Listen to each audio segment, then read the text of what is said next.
Stop grinding and start grounding. Why softness is your greatest power. I want to tell you about someone who is changing the world by teaching Black women to stop apologizing for rest.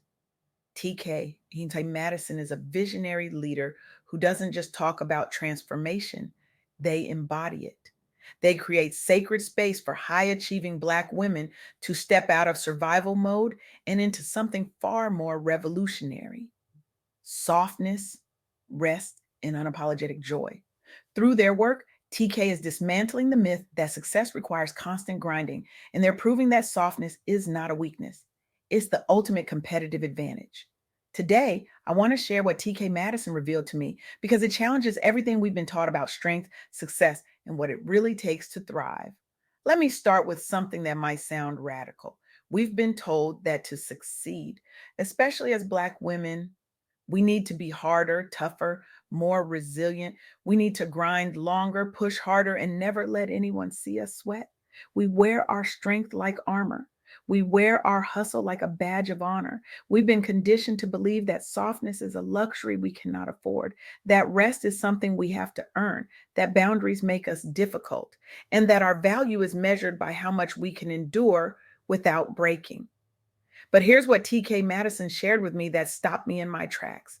Softness is not a weakness, it is the ultimate competitive advantage. I know what you're thinking.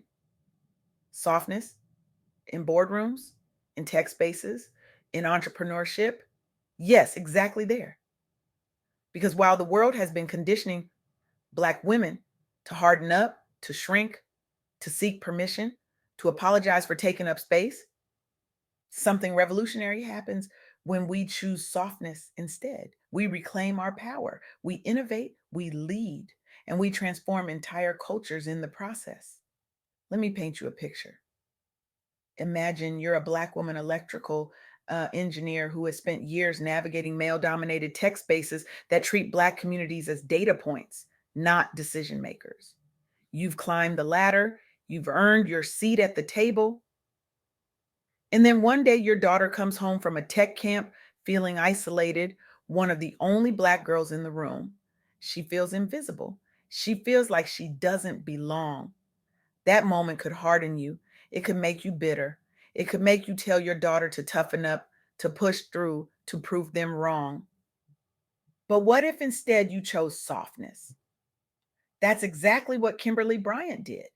In 2011, she founded Black Girls Code, creating a safe ecosystem where Black girls aren't the exception, they're the norm, where they're not just learning to code, they're being positioned as creators, as leaders, as the future of technology. Kimberly used her engineering background and her own lived experience of barriers to design programs that don't just create a pipeline to jobs. They create a tech ecosystem that honors Black women's experiences and doesn't replicate harm. Today, Black Girls Code has served thousands of Black girls across multiple cities and countries, teaching them coding, robotics, and STEM skills. But more than that, Kimberly built something that proves softness, community care, emotional intelligence is not a liability. It's what leads to structural change. It's what shifts industries. It's what creates innovation that actually serves the people it's supposed to help. This is what TK Madison means when they say softness is a competitive advantage. It's not about being weak, it's about being wise enough to lead with community care, to center lived experience, to refuse to play by rules that were never designed for us in the first place. Now, let me tell you about another trailblazer, a Black woman who earned one of the first PhDs in informatics from UC Irvine.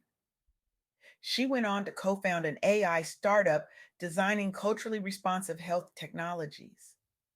She navigated an AI and tech ecosystem that marginalized Black communities while carrying the weight of representing underrepresented groups and advocating for change amid constant bias. She was expected to be twice as good, work twice as hard, and still prove she deserved to be there. She could have hardened. She could have adopted the same harmful practices she was fighting against. She could have played the game the way it was designed, but instead, she centered lived experience and community care in every piece of tech design and evaluation. She responded to harm with strategic softness, not by dimming her light, but by refusing to let the system break her spirit. The outcome? She disrupted biased AI tools by involving Black communities as decision makers, leading to equitable innovations that actually serve the people they're supposed to help. Her work shifts tech governance to prevent the replication of harm, proving that Black women's emotional intelligence isn't a liability. It's what drives sustainable industry change. This is what happens when we stop seeking validation from systems that were never designed to see us.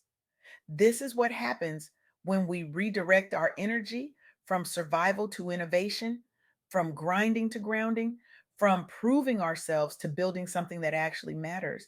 And then there's Camille Twiggs, a Black woman leader who looked at the devastating data on Black women's underrepresentation in leadership, how we're far less likely to get help navigating organizational politics, how we're conditioned to shrink and seek permission.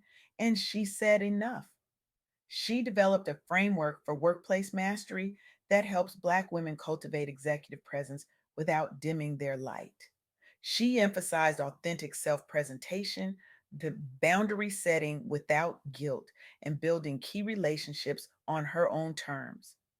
The results: career advancements, transformed company cultures, ripple effects for younger Black women, including single mothers who saw someone who looked like them succeeding without self erasure. Camille's work dismantles the expectation that Black women need to be palatable to be powerful. It redirects emotional labor away from managing other people's comfort and toward projects, innovations, and personal growth. It expands the space for Black women to exist fully, authentically, and unapologetically. These three women, Kimberly, the informatics pioneer, and Camille, they all embody the three key insights TK Madison shared with me. First, your authenticity is your greatest asset. When you show up unapologetically as a Black woman, you dismantle systems that expect you to shrink. You create permission for others. You drive your own career advancement. You stop waiting for validation and you start leading from self awareness. You stop asking for permission and you start granting it to yourself. Second, softness fuels sustainable success.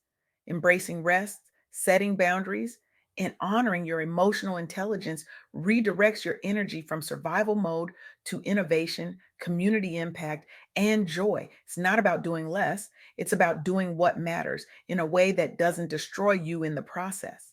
It's about recognizing that your well being is not a luxury, it's a prerequisite for the kind of impact you want to make. Third, reclaiming power transforms cultures. When Black women stop seeking validation and lead from self awareness, it shifts organizational dynamics. It promotes accomplishments that have been overlooked. It builds momentum for the next generation. It changes the game for everyone who comes after us. It creates a ripple effect that extends far beyond our individual lives. Now, I want to be transparent with you. TK Madison didn't just share these insights from a theoretical place, they lived them. Going through a divorce, moving hours away, not seeing their kids, it was one of the hardest things they've endured. But in all transparency, TK told me it was the best thing for their self healing and discovery. Being the breadwinner, losing it all, rebuilding their business in another state, it was life altering in the best way. It taught them accountability, self reflection, and transparency. It taught them that being communicative is key. It taught them that softness isn't about avoiding hard things, it's about moving through them with grace, honesty, and a commitment to your own wholeness. This is the soft girl era that TK Madison is ushering in. It's not a trend, it's a lifestyle rebellion. It's a deep exhale from the Superwoman script. It's a quiet but powerful return to softness, rest, self trust, and radical joy. It's the sacred space where strong Black women unlearn survival, rediscover softness, and reclaim the joy, rest, and freedom they deserve without guilt, without apology, and without explanation. And here's what makes this so urgent: Black women are underrepresented in leadership. We face unique barriers that others don't even have to think about. We're conditioned to apologize for taking up space. We're taught that our strength is our value and that softness is something we can't afford. But the data, the stories, the lived experiences, they all point to the same truth. Authenticity and softness don't just yield personal peace, they yield promotions, cultural shifts, and innovation. They change industries, they change lives, they change the world. Think about what we've been doing. We've been waiting for permission that we never needed. We've been seeking validation from systems that were never designed to see us. And in the meantime, we've been exhausted, overextended, and disconnected from the joy that is our birthright. Kimberly Bryant didn't wait for the tech industry to make space for Black girls. She created it. The informatics pioneer didn't wait for AI to be equitable. She built equity into the design. Camille Twiggs didn't wait for corporate America to celebrate Black women's authenticity. She taught us how to celebrate it ourselves. And TK Madison didn't wait for life to get easier.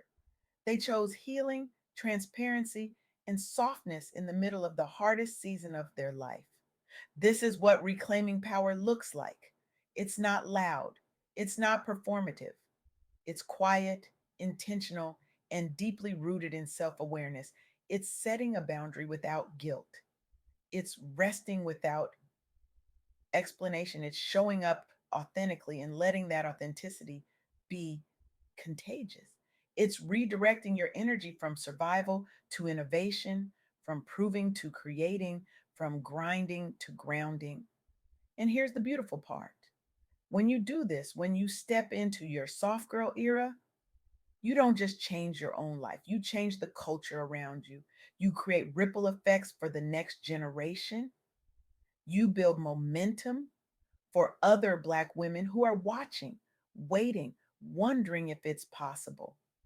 You become the permission they've been waiting for. So here's my challenge to you: not next month, not when things slow down, right now, this week.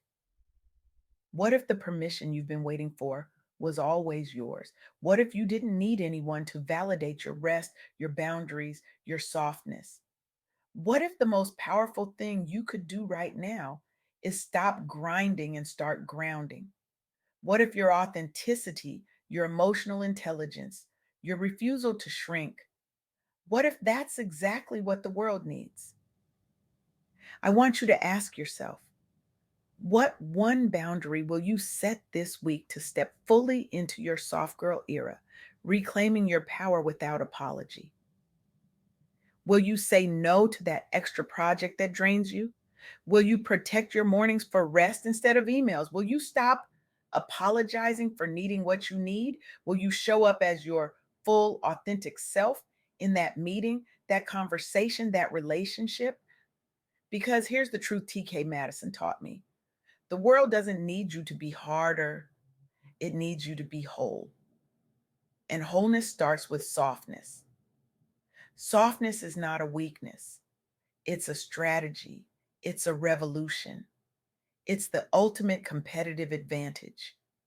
And it's yours for the taking. Not when you're ready, not when you've earned it. Right now.